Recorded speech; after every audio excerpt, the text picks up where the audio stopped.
And ladies and gentlemen, we are live here on Phoenix 92.5 FM. It is Tuesday, the 15th day of March, 2 days before St. Patrick's Day. Welcome to the show. My name is Darrell Connor. This is the Wrestling Rewind, show 92.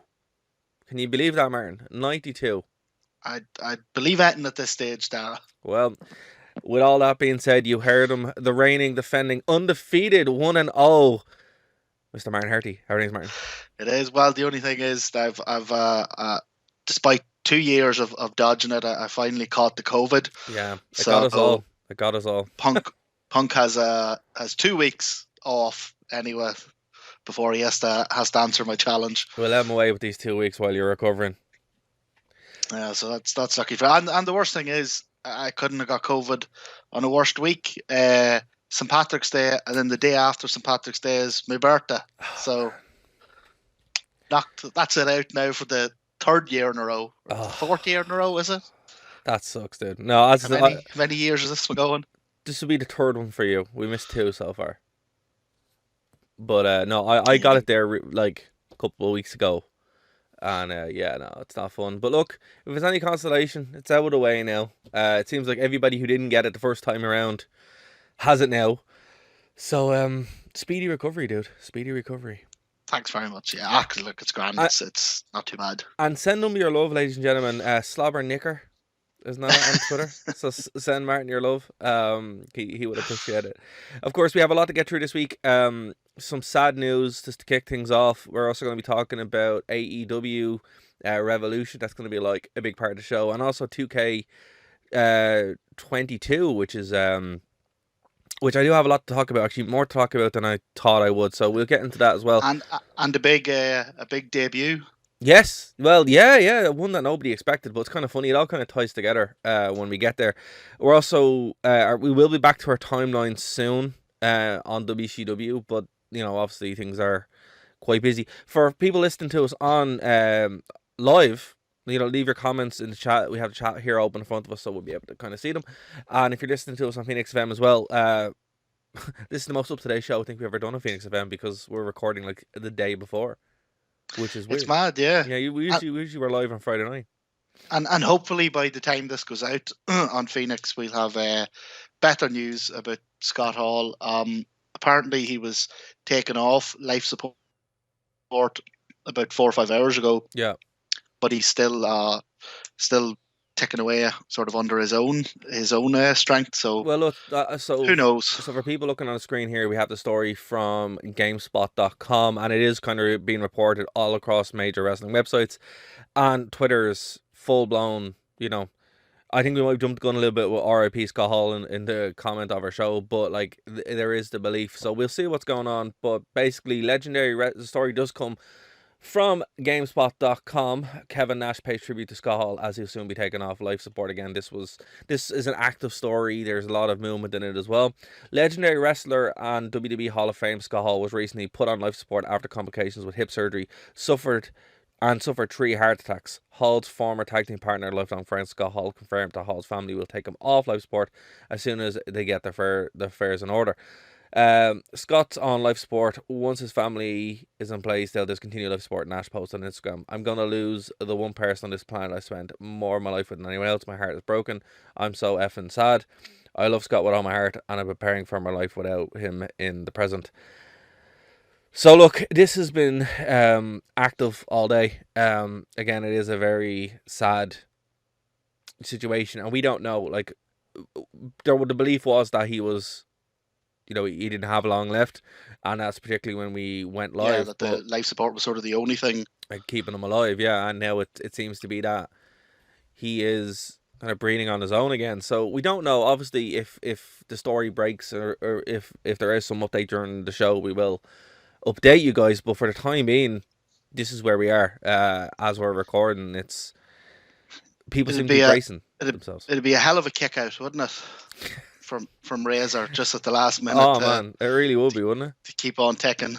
Like to be fair, look, it surprised me a great deal. I wasn't expecting this. Scott Hall, he's one of those guys where you when you hear some bad news, it's just upsetting. It was kind of like when Jake the Snake Roberts was going through similar things, but he's looked okay in recent years. He's been doing a lot more, particularly with the WWE. You know, when he was in TNA, it was really bad with the band. Um, Yeah, I yeah, remember that was a very, very dark period for him specifically. But man, I don't know. Like you've had some run-ins with Scott Hall. You've had the opportunity to yeah. drive him around Belfast and everything. So Round Cork. Cork, sorry. Yeah, yeah. He came down. He did a sort of a Q&A show for us down in Cork, and I picked him up at the airport and took him out to the venue, and then out for something to eat after, and back to his hotel. Mm, Um, yeah, and he was great. He was like, I was a sort of a nobody trainee, right, just there because I think I was the only one who had a car. right.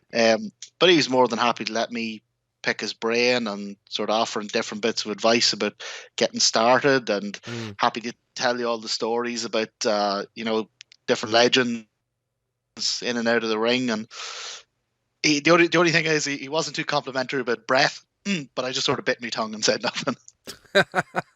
Well, look, the main thing is if you're, he's one of those guys that no matter when you watch wrestling, you know who Scott Hall is, you know who Razor Ramon is. You've had that kind of exposure to him, either watching him through the Monday Night Wars. Obviously, we were looking at their intro, and it's like he's all over it, and I didn't He's realize he was all everywhere. over it until we were kind of watching it for this, and he is one of those massive names in the industry, and bona fide Hall of Famer. I think a Hall of Famer twice, right, with the NWO and by himself, and if he's not by himself, he'll Yep. probably go in after this.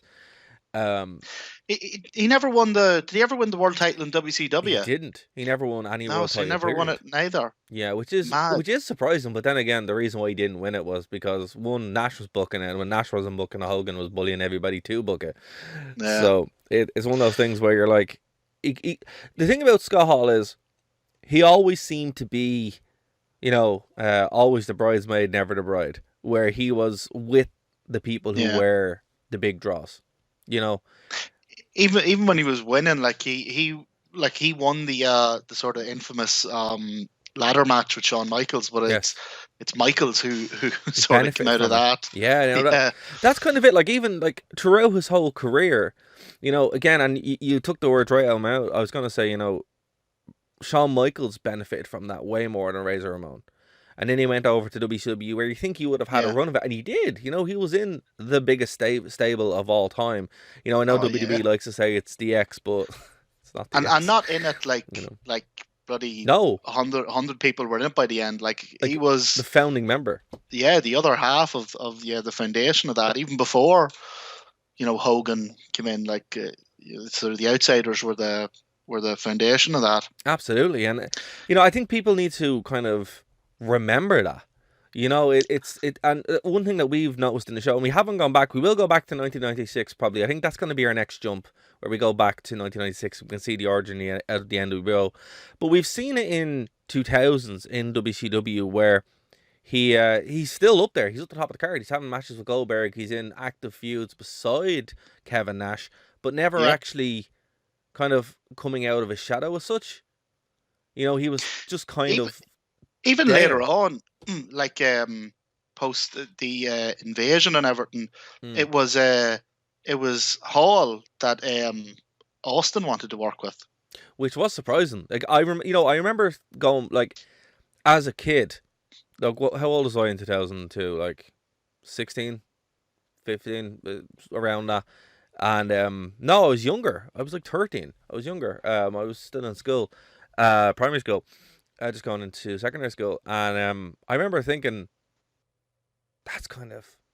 that's not what I want. I remember I never think Scott Hall was a weird choice for Austin. I think I think there was issues with Hogan, wasn't there? there And was issues with Hogan, and Nash wasn't a good fit, but I think everybody thought that Hogan and Austin was the match. And yeah, to this day, I do think that probably would have been a better match, because the match that was at WrestleMania 18, was it? It was WrestleMania 18. yeah, Was not good. it wasn't. I mean,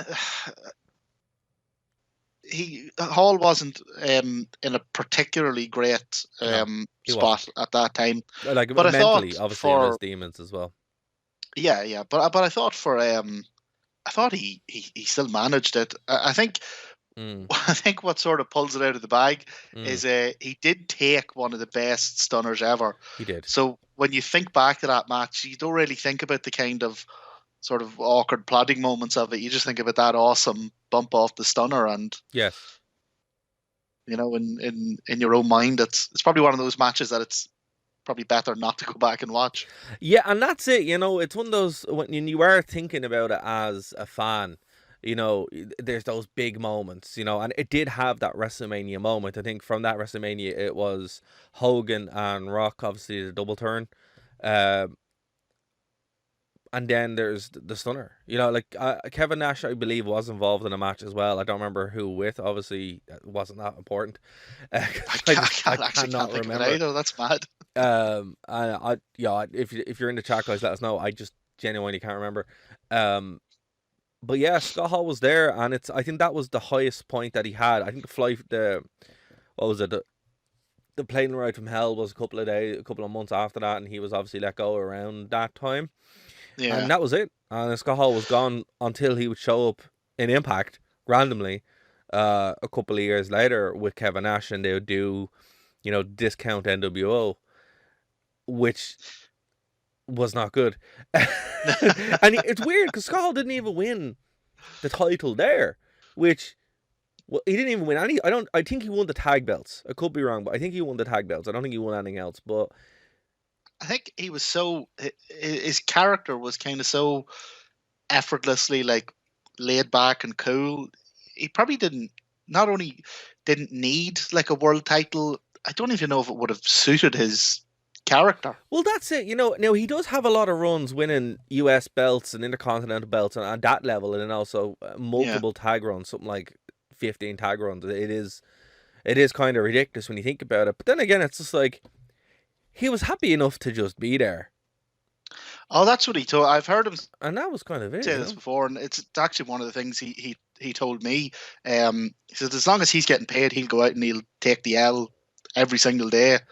And man, as long as that's what I always got for him. He seems like he's just the guy who's like, right, you're gonna pay me, cool. And that's kind of it, and it's. But the people he worked with, as I said, he touched so many lives and so many generations by well, kind of doing that. Like, I would say Scott Hall, while he's obviously not more influential than Hulk Hogan, because Hulk Hogan is Hulk Hogan, but I mean, from a work rate standpoint and from like being influential, like if you take the NWO, the three guys who started it, Hogan, Nash, yeah, and Hall. Hogan is obviously more influential because he put himself there, right? Nash is there because he was, more open to book things, and yeah, it was a perfect no, but he was still, still try different things, and particularly in TNA as well, he actually did some really, really cool stuff as far as getting somebody your talent over. Scott Hall just worked with people and put people over. So I mean, and a couple of his other contributions, kind of uh, outside the ring, like him and Nash had a big effect on the business yes, when they made that jump to WCW, and they I know Hogan already had it, but they kind of normalized the idea of wrestlers getting sort of guaranteed money yeah, in their contracts, and true. I mean, Yeah, changed the business a lot that way. And then the other thing that I would note about him was when he was in sort of the absolute depths of addiction, like he was so crippled by it. I know if you've seen any of the documentaries with DDP and that, I have. He was so crippled by it, like it didn't look like something that anybody could ever overcome. No. And the fact that he did, I would assume, gave a lot of inspiration, a lot of hope to other people who'd found themselves, maybe in a situation that they thought was kind of hopeless. Yeah, no, it's whatever happens again, folks. When we're recording this or when we are live, we don't know. It's still kind of touch and go. He is off life support, but either way, he'll be remembered as one of the greatest wrestlers of all time. Obviously, Raw's tonight, so if the worst was to happen, they probably would. They probably are preparing something right now. Well, you'd hope either way that there's something like and let's hope he does pull through. Mm. But you'd hope even at that there'd be a message of Yeah, support some or kind of something like that. exactly. Like, look, it's hard to see people who you watched, particularly in like there was a time, particularly in the wrestling media, where wrestlers were dying a lot at frighteningly young ages, and this is the first wrestling that we've had in some time that has happened, and it's sad, but I mean, like, it's one of those things where you're like, it's never easy, it's never easy to see this, it's never easy to kind of even talk about this, particularly when you're a wrestling fan. But if nothing else, he's gonna go out as the bad guy. He's always gonna be Scott Hall, and that's great, man. Like, as I said, it's if he's not in the Hall of Fame for himself, he has to go back in for himself, and maybe that's why this is happening now. You know what this feels like? This feels, sorry for interrupting you, man. No, This feels like the Ultimate Warrior. It feels like when the Ultimate Warrior died, he was in obscurity for so long, came back, and then all of a sudden dropped dead, which was weird. And that's what this kind of feels like with Scott Hall, where he was in obscurity for a while, brought himself back, and now he is very much in people's minds. And I think maybe that's what he wanted. Yeah. So, and like you say, he's like I get the NWO thing, but yeah, you're right. He on his own merit, 100% deserves to be in the Hall of Fame as Razor Ramon. Exactly, and that's it. Like, people forget that he wasn't always Scott Hall. He was the bad guy, Razor Ramon. And it's weird. See, I think I'm that generation. You still do. My first thought is still Razor Ramon. Yeah. Well, see, I always love the NWO, as you know, like. But man, it's upsetting. It's one of those things that we would be remiss to cover it. Obviously, it's a bit of a downer to start the show with it, but if there are updates, we will let you guys know. And we'd love to know what you guys think. Obviously, we can be reached _the rewind on Twitter, as well, if you want to kind of get your thoughts chimed in on that. But look, we're gonna shift gears here, because we do have to talk about AEW Revolution. But before we do, I have actually managed to get a hold of 2K22. So, and it's, of course, thank you to 2K who supplied a code. And I'm going to be doing a longer review of it as well for the channel. So subscribe if you want to see that. Martin, have you looked into 2K22 at all? I've so it doesn't appear to be coming out in the Switch, so it doesn't look like I'm going to get to play it. But yeah, I mean, just obviously the intrigue after the disaster of 2K20. I've been following like online reviews and YouTube clips and that, and broadly people seem a lot happier with it. Yeah. Although, if there's one thing I've noticed, it's that in a lot of the footage, people playing it online and that, a lot of these guys don't wrestle for them anymore. But not okay. So, the elephant in the room, I suppose, is a better than 2K20. Yes. Is as good as two. I mean, that'd be an absolute disaster if it wasn't. Well, I mean, like, is it as good as 2K19? No. Not by a country mile. But it's not for the reasons that people would think. It's basically a talent drought. Like, the GM mode is awesome, right? But I won it because I had 4 Undertakers on my roster. And that's how I won it. I just had the two Undertaker. You get away with, because there was 2 at one stage. There was, but I just had the Undertaker in every key spot, and it's not as good as, like, you don't have as much control as you'd have in previous iterations of 2K. But there's himself. Yeah, there they are. Yeah, there's Scott. As I said, man, like, he's everywhere. But yeah, I'm just gonna have that on the screen there. So look, as I said to you, it's one of those things where you're playing it and you're like, okay, this is great, but there's also just things missing, particularly with the GM. Like, you played the GM mode from 2006, haven't you? Or do you remember it? No, the only 2K game I ever played was No, not 2K. 2K. SmackDown versus Raw 2006. Oh no, I was very much on the Nintendo side of things. Ah, I see. Well, look, I actually play, and I mean still do to this day, play the 2006 on the PSP on the Vita, right? Because I just love the GM mode, and the GM mode is one of the coolest things, and a lot of people do. And there's a way to do it, and all they had to do was just do that again. You don't have to do anything else, but instead they have sexied it up a little bit, where it's not too complicated, but it's very hollow. So the 2000, and I'm going to do this in the review in a longer kind of long form kind of thing, because I really do want to kind of explain this for people. I'm going to try to sum it up real quick here. So in 2006, you would play it, and you could actually organize the entire roster. You could have your champions, your world, mid-card, tag, and women's. And then you could actually have your feuds. And pen and paper, you could sit there. And the way to play it is pen and paper, sit there, track out your feuds, and then book it that way. And it's great, right? It's a very engaging way to actually do this. And you don't need to play the matches if you don't want to. And obviously on a PSP you wouldn't, because it runs terribly if you are playing matches on it. So, when I went in with this, obviously they were talking about the GM mode, and people are excited, and it is there, but you can only book your world champion. And there's no tag. Oh. There's no IC. There's no women's.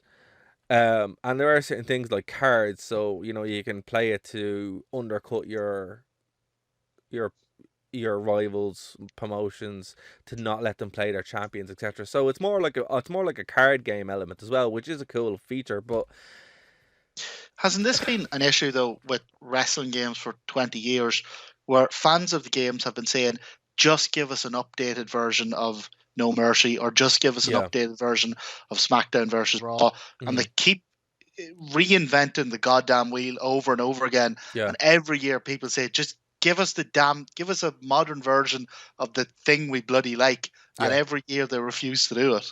Well, see, I think they actually tried this time around. The thing about it, if you actually look at the gameplay footage, look, it's a lot better than it was last year. The hair feature's still a bit weird. It's not as bad as it was, but they're still trying to build this game from the ground up, because obviously it was developed by Yuke's beforehand, and then Yuke's were like, we don't want to do wrestling games anymore, or we don't want to do WWE games anymore, so we're leaving. And they're like, right, we'll build our own. And they're trying to build their own and that. So they look better than they did, but if you can have a look at the footage here, it kind of looks a bit it looks great in some ways, and then kind of doesn't. Now there are some cool elements in it as well, where you can wrestle in the Thunderdome and all the actual crowd is replaced by screens, and that's actually badass. Did I read a thing about it that says there's a mode in it where you're playing a certain characters, and then what'll happen is if you do a certain move, it'll cut to the actual real life footage of that move happening. Yeah, so there's the Rey Mysterio showcase mode, and I think I haven't actually played that yet, but because I hate Rey Mysterio. But I will, as I said, I don't want. That's why I'm not doing a full in-depth one yet. But I will play it, and apparently, it's like the showcase modes in general, where they go through their best career moments and stuff like that. But as far as I wanted to get the gameplay down, I wanted to kind of get, if stuff was going to fix. I'm playing through the My Rise mode, which is the career mode, and it's fine. I have to say, I really liked the two. I really like 2K20, right, for the story mode. That was the wildest thing ever. It was the wildest, most ridiculous storyline ever. And you know what? I have to hand it to them, because they're like, yeah, we're just going to go for it. And it's omnipresent, man. They had empty arena matches, Undertaker doing cinematic things, loads of The Fiend. But you know what's weird, right?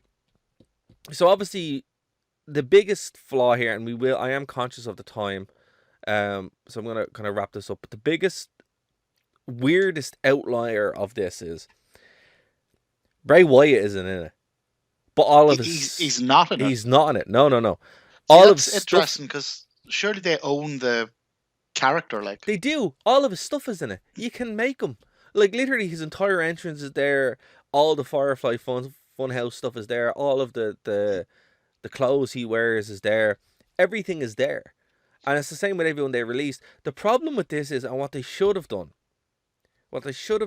is they should have reached out to everybody who they hired and said, look, we're going to pay you for this, for your likeness for this game. That's so whenever I saw like the likes of Samoa Joe and Braun Strowman and all that, and I tweeted a couple of like the wrestling game journalists and that, like, do these guys get paid for this? Mm. And they'd said, yeah. So it seems like a deliberate decision not to. Well, no. Include them. What usually happens is, right, when it depends. So as game development goes, you know, they're so close down to the wire that you can remove stuff. And I know with patching you can change it as well, but I mean, like, a lot of these guys were just kind of in it and then taken out. Like Kyle O'Reilly's in it, and obviously he was gone a couple of weeks ago. Yeah. William Regal is a massive part of it. Shane McMahon is a massive part of it, and you're like, okay, well, you know, it's too hard to remove them at that point, you know. But no, man, it's just the weirdest part about it is where you're like, the roster feels very barren. Yeah. And you're like, this is the game itself. It's a very competent game, and I'm really enjoying playing it. Like, I think as I said, it's not as good as 2K19. 2K19 is probably one of the best wrestling games ever made, right?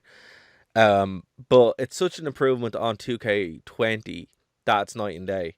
There's a lot of more modes in it and stuff like that. But the thing about it is, it's like you have this joined playset with no action figures, and that's why I'm saying, you know, my GM mode was the Undertaker 5 times because there was no one else. Here's what I'd ask you, because so obviously you're going to do your own review on Nerd to Know Media, like a full game review, and I don't know, give it a score or whatever. Yeah. But for now, do you think it's enough? Is the improvement enough to save 2K, or are we going to see next year WWE start reaching out to the likes of EA and that to take the series forward? Like, will the next WWE game be a 2K game? I think so. I mean, like, the problem here isn't with 2K, and I'm not saying that because they gave me a code or anything like that. I'm literally saying that the problem is they were handed a bad deal in 2K20, right? Legitimately, as far as I think they had like 4 months to make a game, 4 to 9 months, which game development's hard, guys. It's real hard, you know. It's not easy. So it's just like, right, that's not enough time to make a game, and obviously it wasn't because the problems were so well documented, right? Like, you can watch what happened, which do a really good run of it. You can, you know, find gameplay footage. You can even go on my Twitch, this Twitch here, if people are watching it, and you can actually see me playing it and see some of the glitches. They are monumental, you know. With this one, the problem isn't the game. Like, yeah, some of the figures look a bit weird, but that's just the engine, right? It's more that there aren't enough wrestlers. You know, that is the problem. There aren't enough folks there on staff to make it a full experience. You know, like, that's the problem I have with it, because you're playing through this mode, or you're trying to make a GM roster, and then you're like, oh, it would really cool if the Fiend was there, or, you know, why is this person there? It's just very jarring. It's a very weird experience to kind of go through. You're like, well, he's an AEW, but he works for, you know, it's just like, there's no consistency. It's the problem. What I'm trying to say is, in a nutshell, the problem isn't 2K. The problem is the WWE. And that's kind of what it feels like. It's like, you know, it doesn't matter who developed this game. Like, let's just say Ukes. Let's say this never happened, right? This split with Ukes, and we were just going through a normal game, right? They would still have this problem because they can't use certain wrestlers who aren't there anymore. It's not like when EA took over Battlefront, took over the Star Wars license, and just made games that want to well, they have mechanics in it to kind of get more money, like loot boxes and all that kind of stuff. Which I don't know if you guys remember that, but that was a huge problem where, in order to play as Darth Vader, you had to put 400 hours in, or pay €5 or something. It was crazy. But this is much more like WWE have created a situation where they haven't got an expanded roster. So if you want to play that expanded roster, your only hope is to either hope someone makes them, which to be fair, the community creations are great, or you just wait until it gets around to it. And to be honest with you, that's one of the things that I do now a lot. I go to the community creations tab and just make my own roster of create wrestlers. But I mean, I'd have to do that with anyone, and that isn't But a 2K problem. It goes back to the that breakdown of the SmackDown and Raw rosters that Yeah. Brian Alvarez did 6 months ago. It's exactly that, dude. And it's worse now because there's been more releases since he did that rundown. But the numbers were mental, weren't they? And there's something like 21 male wrestlers on Raw and 25 on SmackDown, and fewer female wrestlers. And well, that's it. Like it is crazy because it's just like, and even with the GM mode, it's very showing because you're like, well, what are they valuing here? And it's like the world title. That's it. Well, at least it's true to life. That's what I mean. It's true to life. Like, it's usually you can kind of get around it, but I mean, again, they did a really good job. It is an improvement. I would say it's a strong buy, particularly if you're gonna just do what I do and fill it with people who you want to see on the, and it will grow again because the community is always quite good. But yeah, man, it doesn't matter who built this. It doesn't matter. Again, if Ukes were in this position, which they probably would have been, it'd be the exact same thing. So I mean, like, look, if you're looking for an updated version of WWE where it has certain things like, GM mode is there, it has I have to say the Thunderdome is like the coolest thing in the world. I'm blown away that they actually recreate that. And the thing about it is they actually have real life people in the audience. I think it's the development team. So it's like That's cool. It's very cool. I'm like, that's brilliant. So a lot of work went into this. The overhaul game mechanics are a bit weird to get used to, but it's a strong buy for me. But like, it does have problems, and I will go into that in more detail on the proper breakdown review and the comparison. But and as a sort of one final news segue, are the Hardy Boys in the game? One of them is. Jeff Hardy is. Jeff Hardy is. Yeah, Matt Hardy isn't, but you can put him in it. But that's what I mean. Like, the problem here, folks. It isn't 2K. It's WWE, and whatever they're doing, that none of us seem to know what's going on, and it bleeds into the game. But look, I would say if you're a fan, if you're looking for it, I got it on the PS5. Plays great. There's no one or two little glitches again. Some of the hair looks really weird, but it will get there, and obviously there's some more updates coming. There's a rake of updates. It's the NWO update. I think there's the Undertaker one's already there, but yeah, it's worth getting. It was worth the wait, but we'll just say I'll keep you updated as we're going on when that review is going to drop on the channel as well. So subscribe to Nerd to Know Media on YouTube to get that as well. So let's switch gears here, Martin. In the half an hour, 25 minutes, half an hour we have left. AEW Revolution 2022 was a little while ago. Obviously, I was in Greece, so I had to kind of give this a bit of a miss until I got back. I'm gonna kind of be the... Yeah, I mean, well, we're still only just over a week. Yeah, exactly, just over a week from when it dropped, and obviously we're not going to go into the buy-in because I didn't see the buy-in. So is there anything you want to mention before we go in? Yeah, I would just say that this was an excellent buy-in, really good. And again, I'd be like yourself. Normally, I'll watch the buy-in if I have time. But they seem to have switched up their sort of approach to the buy-in. It's not a whole pile of kind of promo videos and the video packages that they make to hype up the bigger shows.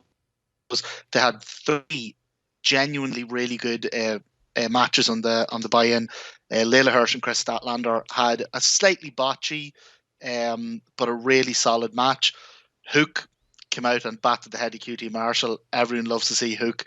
And then the House of Black took on Pac, Penta Oscuro, and Eric Redbeard came out to join them.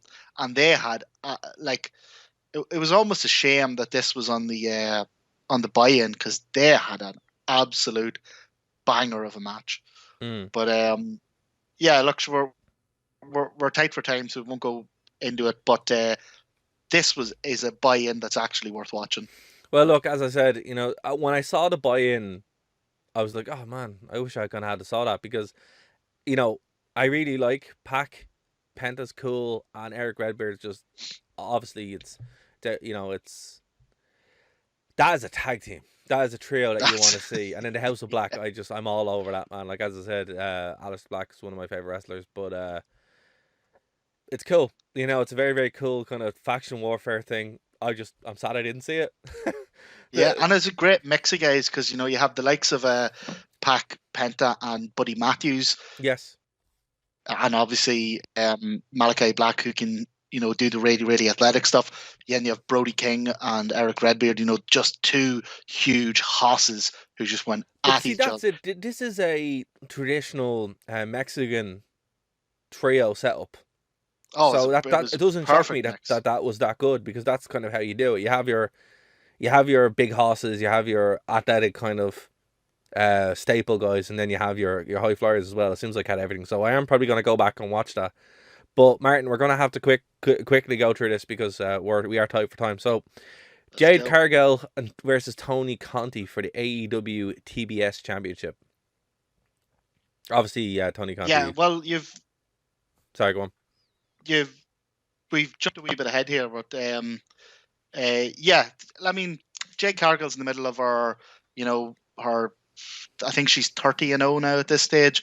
So this wasn't her usual weekly squash where she just beats someone in 2 or 3 minutes. Tay Conti's a wee bit, she's a wee bit more in a prominent position than Cargill's usual opponents. So this was definitely more of a fight. A lot more given to Tay Conti than would be given to other people going up against Jade, but still only 6-7 minutes long. But a solid match. I started it there. I started on that one because it is the shortest match of the night. It is one of those things where, like, when I was watching it, I'm like, oh, they didn't really give too much time on this.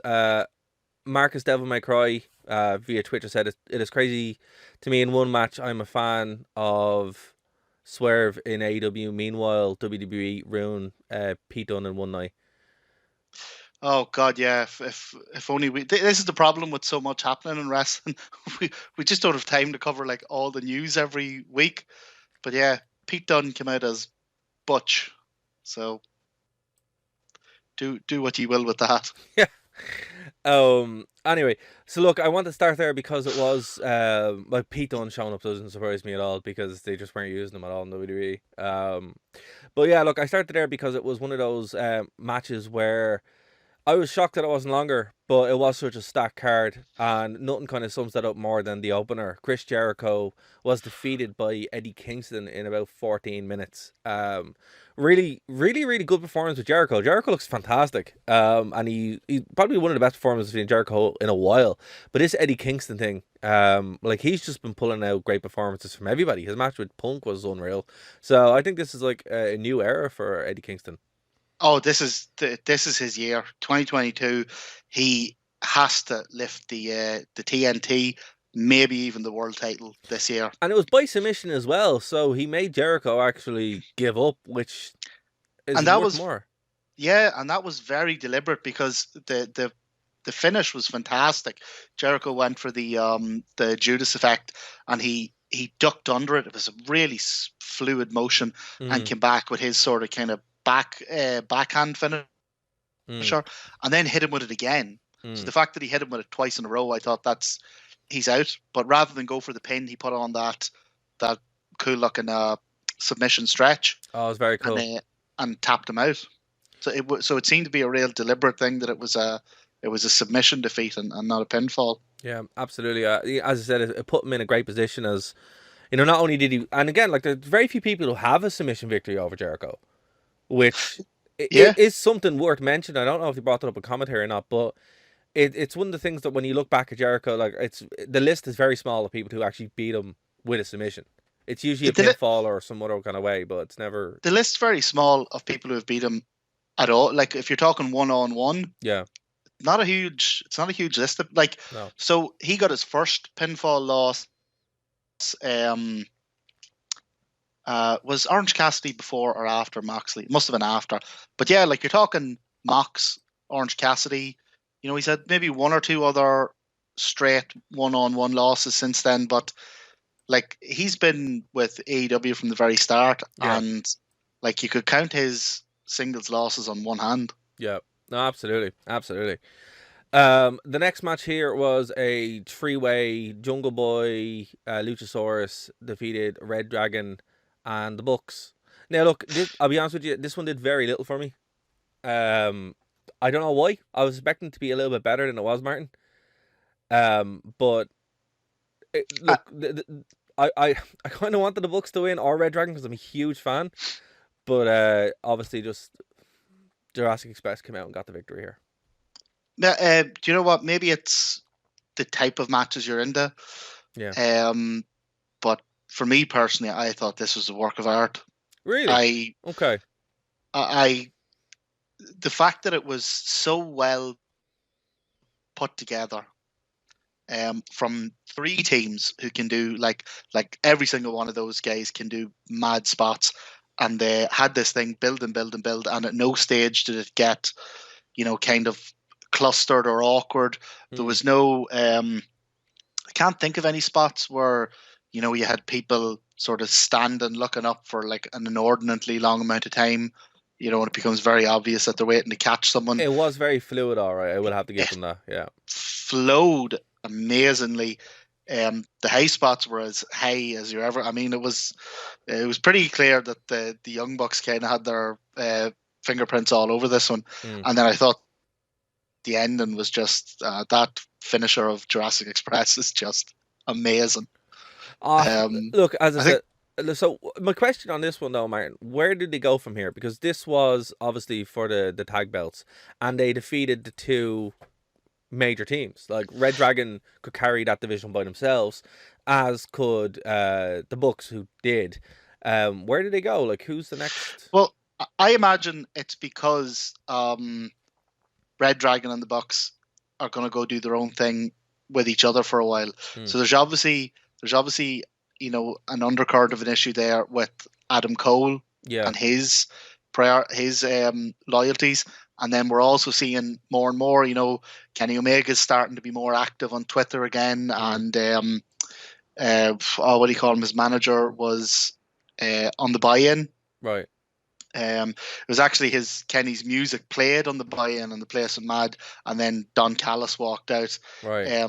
But you're starting to see more Don Callis. You're starting to see Kenny's more active on Twitter. So I think the reason they have kept the titles away from the Bucks and Red Dragon is because they have a whole program planned for them with Cole, with Omega, and wherever that goes. And I think that's brilliant because that opens up, like I say, the tag titles for Jurassic Express have been brilliant. You have now the House of Black, are in there. Yeah. FTR. Coming off the big win as well. Big one. And FTR, I think, are long overdue. Another shot at those. Santana and Ortiz have split from the Inner Circle, so they're going to have their own run. Like, there's no shortage of things they can do with those titles, and I think Bucks and Red Dragon have I think they have their own path for maybe the next 6 months or so. Well, look, the next kind of big talking point here, and we kind of talked about this on our preview like 2 weeks ago. The Face of the Revolution ladder match had a bunch of questions in it. We didn't really know how it was going to go.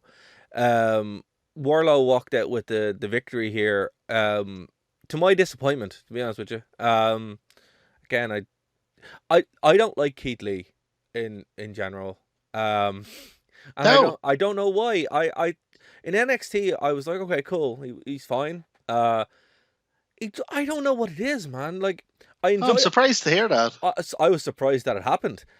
I'll be honest with you. I was like, what's off? It's just something hasn't clicked. I enjoyed his the opening with Orange Cassidy doing his little kicks kind of thing, and then it was Yeah. brilliant. That was just one of the best things I've seen in a while. I love Orange Cassidy, but Keith Lee, I don't know if it's that he hasn't settled in yet. I'm getting Cody vibes off him for some reason.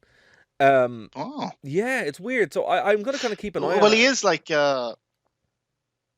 I mean, this was, I think, his third match It's like in the company, it's like he hasn't settled in yet, if that makes sense. He's still kind of finding what he wants to do, and it's like, do I want to keep doing my NXT thing, or do I want to try something different? And I'm like, right, we're just gonna have to see if this is a thing. But it didn't click with me, and I'd be interested to know from people listening, underscore the rewind on Twitter, or even on the streams or the comment and video. Like, what did you guys think? Do you think, like, it's weird because this was always going to happen. This happened during the Monday Night Wars. It happened to a lesser extent with Impact and WWE, where when someone jumps over, either they reinvent themselves or they kind of do exactly what they were doing, just in a different company. And with Keith Lee, it's like, right, you were injured so much in WWE that you didn't really get that run, and now you're kind of doing stuff we've already seen before. I do think, even though I wasn't a huge fan of what he did in this match, I think it's a bit of a misstep to not give him the win, because it would give him something to do. And that's my concern coming out of this now. He didn't impress me enough in this match to be like, oh, I can't wait to see him again. I'm more like, Wardlow was a weird choice. That's where I came out after this match. I was like, all right, cool, but what now? Well, I mean, I think the thing we had here, and we mentioned it, like you said in the preview, is that there are reasons for every one of these guys to win it, Correct, and reasons for every one of these guys not to win it. Yeah. Which actually is, in one sense, made it a really great match, because you genuinely didn't know who was going to come away with it. No, I did not. Wardlow, I think. Also, sorry, 1 second, Marcus. Thanks so much for following us on Twitch as well. We appreciate it. Thanks, Marcus. Wardlow, I think there's a storyline element to this. I don't necessarily know that he's going to win the title with his match. So obviously the TNT title just changed hands there on Wednesday. So it'll be a wee bit of a hot potato to move it around. Again next week. Yeah, it'd be a bit like the TNT title is there for that kind of thing, but you want a little bit longer runs than just week to week. Yeah, so that's why I imagine there's storyline elements here. Obviously, we're going to go into the CM Punk match next. Yeah. But so there's a whole issue there with MJF, with Wardlow's contract is with MJF. It's not with AEW. Yes. We didn't see MJF this week on Dynamite, so no, because he's probably in bits.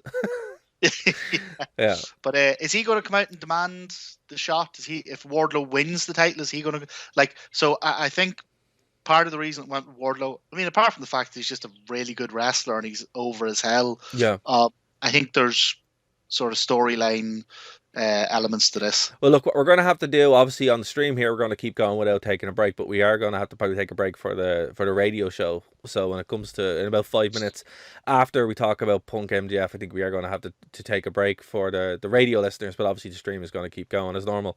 So look, Martin, CM Punk MJF dog collar match. The first dog collar match, actually, I'll be honest with you, I haven't seen a dog collar match since Raven did them in TNA. And what was crazy about this was, even to Punk's ring gear, which was, oh man, I love that ring gear. This was a callback to indie CM Punk, Ring of Honor. Well, not even Ring of Honor, more so TNA. If you haven't seen Punk in TNA, this was it. He was channeling Raven. And this is cool, man. Like, again, we've made a lot of jokes about Walmart greeter Phil. And we? Oh, me. Okay, I've made a lot of jokes about Walmart greeter Phil. But he was Raven here. This is like, if Punk can become the modern day Raven, which he always kind of was, and wants to be because he loves Raven, I'm all over this.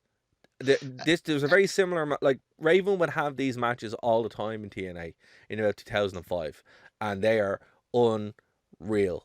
And this match was almost bar for bar, as violent as it was, as aggressive as it was, the choke spots, all that kind of stuff.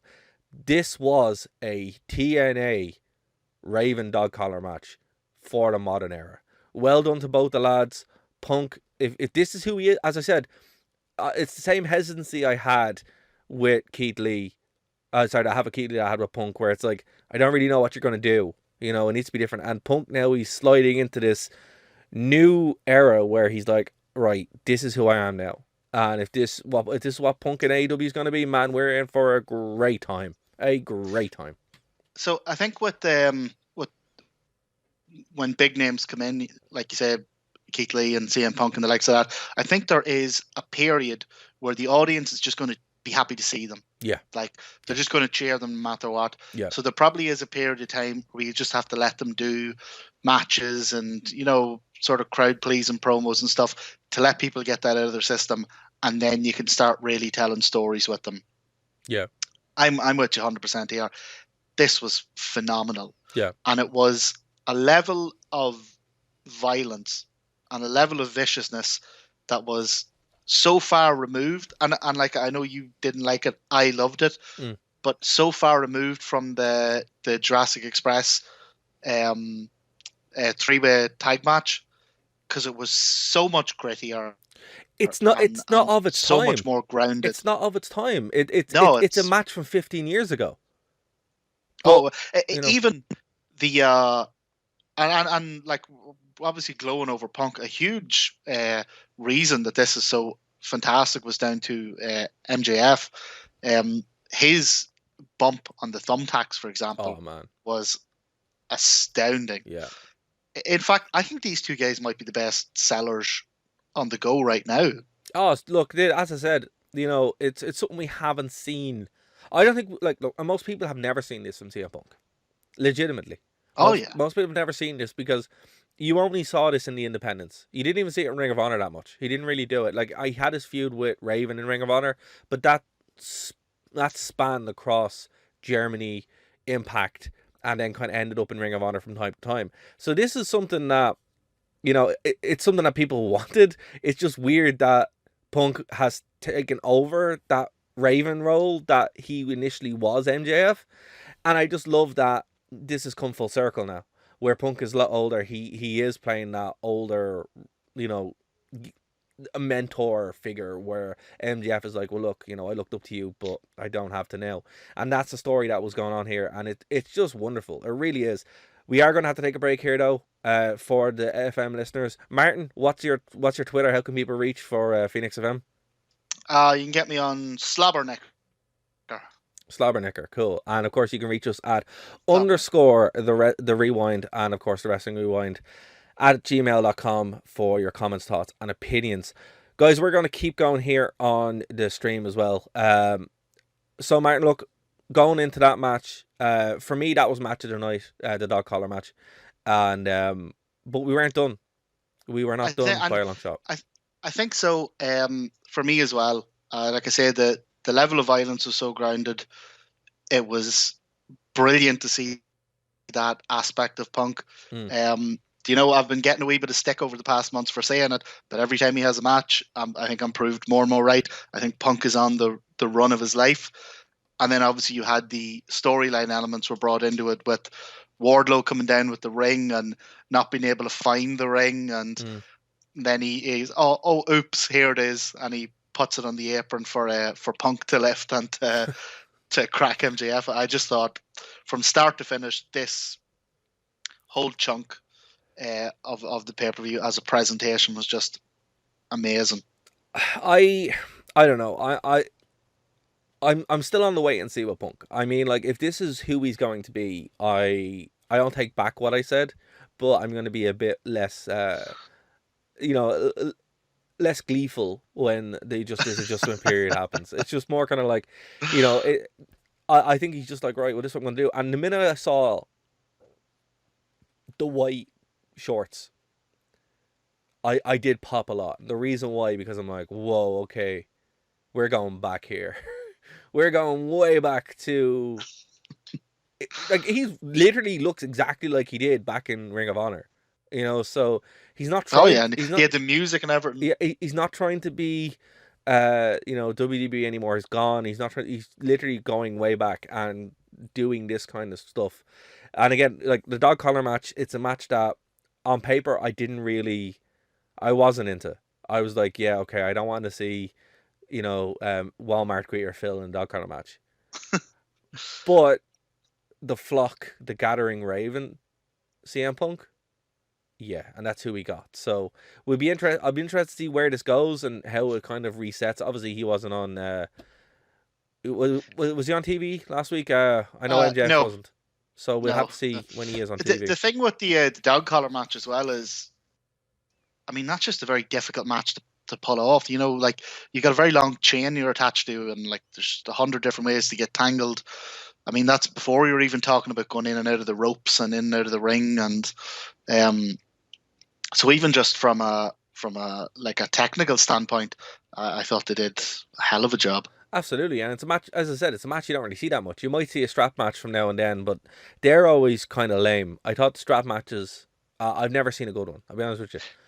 Yeah, Like the dog collar match is one of those things that Perry Saturn used to do really good ones in WCW.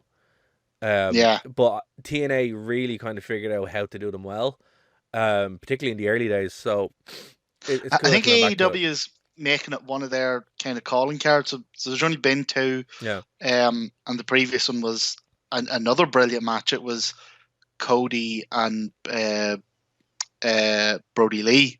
right. They had a hell of a dog collar match. But again, they seem to pull it out when it's a real vicious, real personal feud. But it's supposed to be. It's supposed to be a blood feud And match. it's, I think they're, yeah, of course. And Yeah. I think the company's making it something of like a calling card of theirs. You know what we'll do? We'll track down Raven and Punk stuff from TNA. We'll be leaving or one of the Raven dog collar matches and we kind of compare and contrast because I think that would be a fun thing to do. That'll be class, yeah. So yeah, we will put that on our time map because obviously we're going back to WCW next week. But I think that would be a cool thing to do, particularly now that it's so relevant. So look, moving on here, we have Britt Baker, DMD, defeated Thunder Rosa. Again, this was a long match, but we called it this was probably going to be the case here. Obviously, title's not going anywhere. She's more over than anybody in the entire company, so you're not going to take that belt off her. Thunder Rosa did look awesome, though. So, Oh, yeah. I was very happy with this. It's great to see such a competitive match with such a high billing as well. But the weird thing about it is, even though we saw such a blood feud beforehand, the crowd was still into it. Yeah, and I think that the crowd started weighing towards the end of the night. Again, it's just a long night, and they'd seen, like, by the time they got to say the main event, wow, they'd seen a lot of stuff. You took the words out of my mouth. Honestly, I was gonna say by the time Mox and Danielson the next match, I was kind of done. I'm like, all right. It even took Mox and Danielson a wee while to get the crowd, and they had another great match, but it took them a wee while to get the crowd into it. Yeah. For me, and this is actually kind of a compliment to the pay-per-view as a whole. Yeah. For me, Britt Baker and Thunder Rosa was kind of the low point of the night. Interesting. And I'd still give it 3.5 right at that. Right. I think the problem with the match was that it went too long for what it was. Yeah. Because it wasn't really a world championship match. No. What it was a setup for next week's cage match, which is Britt Baker and Thunder Rosa next week in a cage at St. Patrick's Day Slam. So it's exactly 1 year on from that vicious lights out match they had last year where they murdered each other. And I think that's where I think Thunder Rosa is going to win it then. So the issue with this was, I think when a lot of the interference started happening, people could kind of tell where this is going. Yeah. Britt's going to retain, and it's leading up to the sort of anniversary match. This was this was a WCW booking where you use your pay-per-view to book your TV, which is never a good way to do things. Yeah, I'd agree with you. I mean, I like the symmetry of it being 1 year since the St. Patrick's Day thing, but I mean that's just nice. It's not really really important. Mm. You know, it's just kind of a cool thing you can point to. But yeah, I would agree that it's slightly backwards there. Well, look, for me, the real main event happened next: Moxley and Daniel Bryan, and I don't mean that with any disrespect. It's just I didn't care about Adam Cole and Hangman Page. I really just didn't care about the tag match. I thought that just could have been cut, honestly. But Moxley and Daniel Bryan, they killed each other, and it was unbelievable. It was such a great match. And then, of course, you had William Regal show up, which was even more weird. But you know, I came out and slapped the two of them. It was bizarre, and he ended up covered in blood as well for some reason, which was weird. But man, it was brilliant, you know. And obviously, it set up again this new kind of reset where none of them were heels; they were both faces. Went in, had a extremely physical, extremely violent match, but it wasn't like there was hate. They were just like, we're being so competitive, we're just gonna go for it, and that was the story. That's the story they told. It was great. I think I would have liked Daniel Bryan to win because he needs to keep winning. He needs to win. He keeps losing. He keeps putting people over. Mox didn't need the win. But again, nobody lost here. Like, legitimately, I know wins and losses matter in AEW, but not here. And definitely not with Daniel Bryan. Like, he doesn't need it. You know, so probably one of them. It looks like they're going off in a tag team direction as well. Yeah, that's probably what's going to happen. Yeah. Maybe that's why they're keeping Red Dragon and Bucks out of it. You know, maybe Mox and Danielson are gonna like. It's like you say, they're not exactly faces or heels. They're just two really hard guys who, you know, fight like a really vicious style. Yeah. So I could see them taking the titles off Jurassic Express, and I mean working over Jungle Boy. You know, with something really, really vicious. But like, look, with that though, that would be a cool way to go about it. But then again, the tag team division, you'd have to start filling it with star power, and the star power just isn't there. I mean, from tag teams there are there, but I mean, like, Mox and Bryan are your two key stars of AEW. Yeah. Like, there's no one in the tag team division that can. Well, Malachi Black, but he's off doing his own thing with the House of Black. So, you know, who else would you bring in there? You know, you'd have to relegate people. And again, it's wrong to. These words are wrong to say because it's. But I mean, you'd have to relegate them away from the world title or for the TNT title to go for the tag belts. But then again, if you did that, you could actually raise that prestige up and have a new perception of what tag wrestling actually is. But they're not there yet, though. Like, for me, Red Dragon are that, you know? I think that might be partly what they're doing, in that this is a really good way. So, Bryan Danielson, you know, he can't face Hangman again for quite some time. Yeah. You know, they've done their two matches. I think this is a handy way of continuing Adam Page's run, because there's great matches he has left. And I think the match he had this week on Dynamite is kind of an example of what they're going to do with him. It's kind of a Bret Hart thing where he's going to be like a fighting champion, you know, wrestling fairly regularly. Yeah. And this is a really good way of taking Mox and Danielson out of that picture, because if they're still in the singles division, I mean, he can only avoid them for so long. Well, that's true, and that does make sense. I would be interested to see now how they kind of reset the tag division, though, with some bigger names. And again, House of Black, it's kind of its own thing. That's the problem. They're just kind of doing what they want. But that would be an interesting thing to do with, you know, Christian Cage, Keith Lee, you know, those kind of guys that are just kind of floating. You know, they can be put into a cool tag team, and, you know, we could maybe see it that way. But look, I have very little to say about the next match, because for me, I just wanted it over. And the real news happened like a couple of days later when Jeff Hardy randomly showed up. So, do you have anything to say on it? I'm surprised, because, to be honest, I was like yourself. When this match was announced, I was kind of like, "Ah, man, that's a Dynamite match." Like, that's what it felt like. Why are you sticking that on the pay-per-view? Yeah. And then it was put on at such a strange time on the pit. Like, I mean, it kind of made sense that it was kind of like a palate cleanser between, you know, Mox and Danielson. Which, that's what it was. You know, that's what like it was. You say, yeah, it was a lot of people saw that as the real main event. So I suppose it was clever in that where whenever it started, I was like yourself, I wasn't really into it. We'd seen a big 6-man match earlier. I didn't need to see another one at 3:30 in the morning. And then it bloody surprised me. I thought it was brilliant. Now, it was absolute car crash nonsense. Like, it was a knockdown, drag-out brawl. But I thought it was great fun. I thought they did some awesome spots. Sammy Guevara's Spanish fly off the stage was mental. And then 62-year-old Sting came jumping off the balcony through 4 tables. Like, I mean, it genuinely, it woke me back up. Because I was flagging at that stage. Like I say, it was 3:30, maybe heading for 4 o'clock in the morning at that stage. And I was a brave bit of the way through a bottle of Jack. And I was starting to flag. But it actually, that match, as a palate cleanser, kind of gave me the little boost I needed. And because of it, I enjoyed the main event all the more.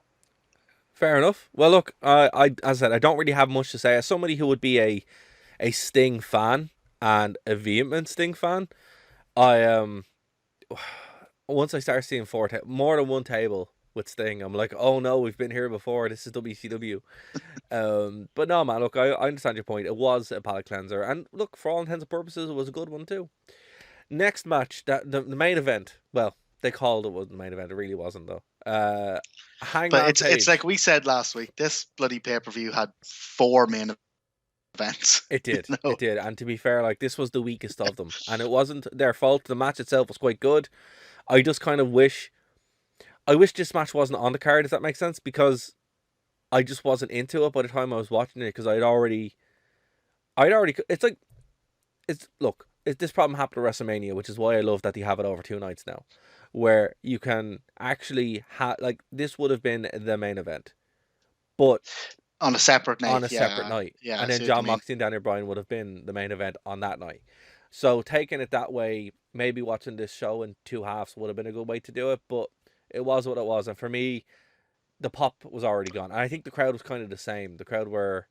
It wasn't that they were not into it, but they were just kind of like, okay. Hangman Adam Page defeated Adam Cole by pinfall to retain the AEW World Championship. So look, man, I really like Adam Cole, but Hangman Page, while I agree with you, he has some good matches left in him. I think his title run has been a bit meh. God, I'm the opposite. I think it's getting better and better.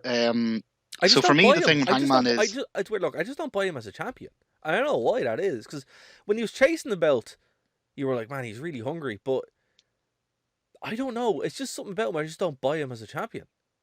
See, I see him a lot like Bret Hart. So you had all these other matches during the night that were all very visceral and personal. Jericho, Kingston, that was personal. Yeah. MJF, Punk, Mox, Danielson. These were all real personal fights that had big storylines behind them.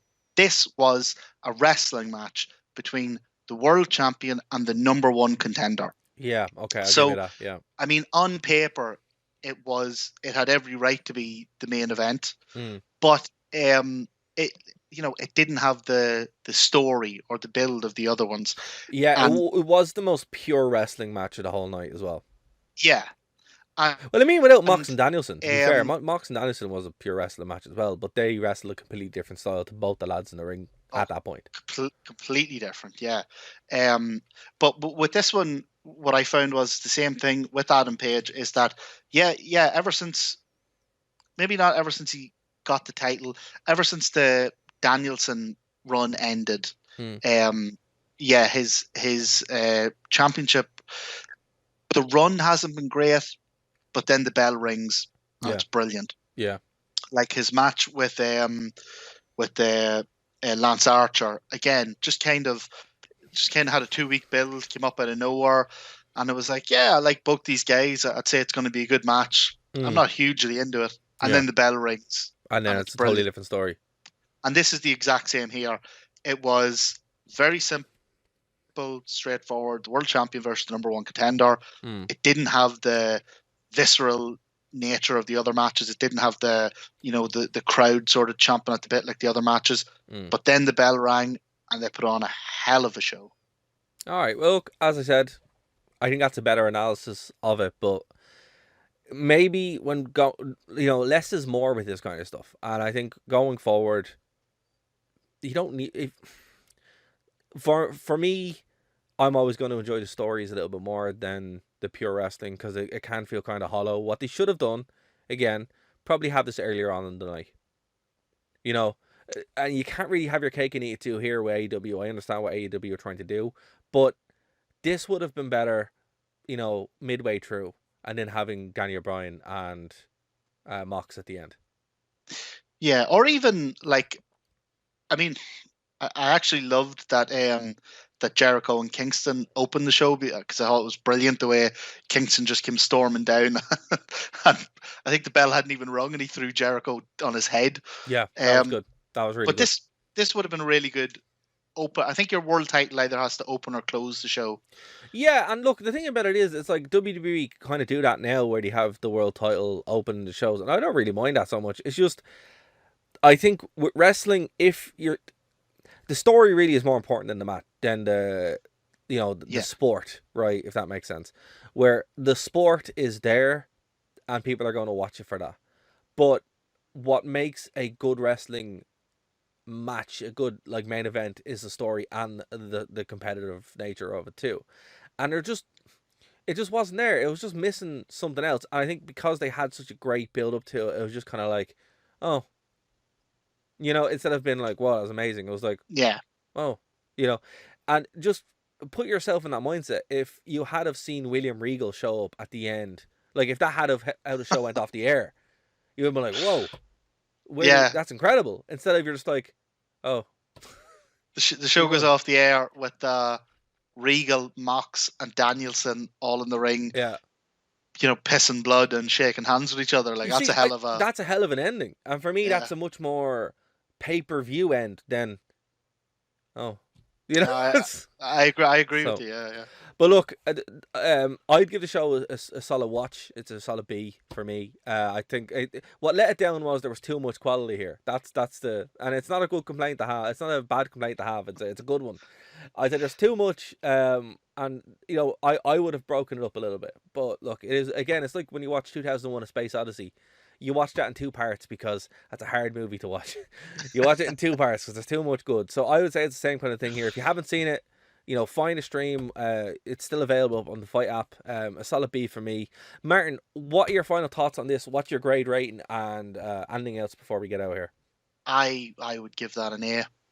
I thought it was. I think the fact that I was still wide awake, buzzing at 4 a.m.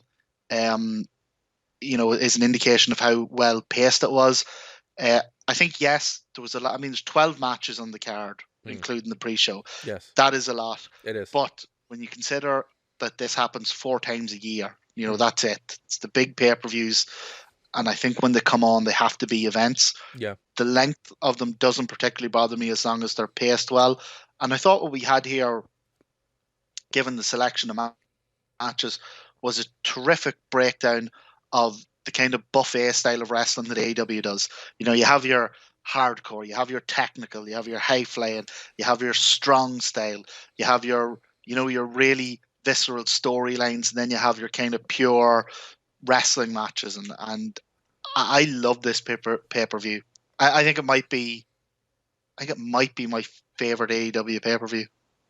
Okay. That's high praise, man. That's high praise, and you're not going to get better than that. Martin is the biggest AEW fan that I know, so that's saying an awful lot. But yeah, it's definitely, if it's not the top one, it's in the top 3. I thought this was fantastic. Very cool. Again, guys, if this is your first stream, this is your first time checking us out, thanks so much for sticking with us. Again, Marcus, thanks so much for your comments and also subscribing to the channel. Please do subscribe, like the video, spread words about the podcast, and of course the Twitch stream and the YouTube channel as well.